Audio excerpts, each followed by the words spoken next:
wa rahmatullahi wa barakaatu mbokk ñu ngi leen di ziar waat ñaanal leen jàmm ngeen ci Garsar TV tey la talaata fukki fan ak juróom-ñeent ci weeru novembre 2024 ñëw ci xibaar yi dañ koy door ak élection législative yi 15e bi nga xam ne ñoo ngi ko doon amal dimanche bi ñu génn ñi waa Pastef nag comme ni ñu ko waxee woon rek gañe nañ ci gañe yu yaatoo ba sax ñoom ñi ngi espérer ñi ngi yaakaar ne ñoom war nañoo mën a am téeméeri député ak fanweer ak ñaar nga xam ne Pastef gañe na lu toll ci 40 département fii ci Sénégal. dafa ñëw ci di wax ne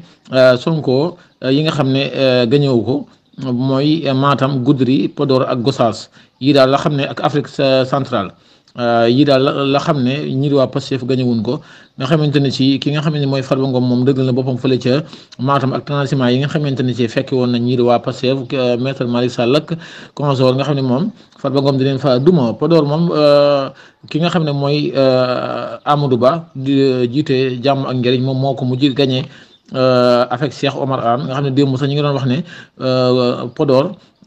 waa Pastef teg nañ ci loxo waaye finalement mujj naa dem ci ñii di jàmm ak njëriñ nga xam ne ñaari député yi ñoom ñoo ko mujj gardaajo Gossas nag moom ñoom it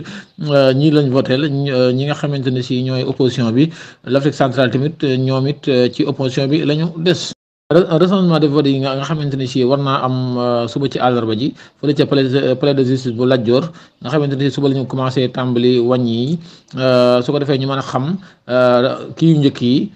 résultat yu njëkk yi nga xam ne en attendant définitif yi di ñëw ñi ngi joxe date bi nag ne aljuma 23h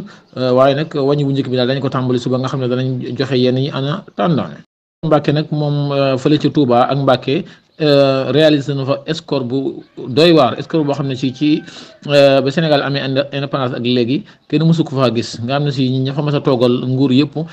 score bi nga xam ne Cheikh Thioro Mbacke am na ko foofu fële ci Touba maanaam doy waar goo xamante ne ci foo ko takk passé na ko ndax dañ ne représentant yi fa mas a nekkal nguur yëpp ba ci Moustapha Cissé Lo score bu ñu toll mosuñu koo am ndax Cheikh Thioro Mbacke mii képp koo xamante ne si yaa ngi def dara di nga ko yëgal ba ne ma tamit moom dañ ko laaj ay xalaatam ndax liggéey bu rëy bi nga xam ne liggéey na ko fële ca Touba. ba tey ci élection législative yi ci la ñuy wax ñi nga xamante ne si ñoo waa Pastef ginnaaw ba ñu gagné lu toll ci 40 département nga xamante ne si guddi gi doon yaakaar démb sax rëcc na leen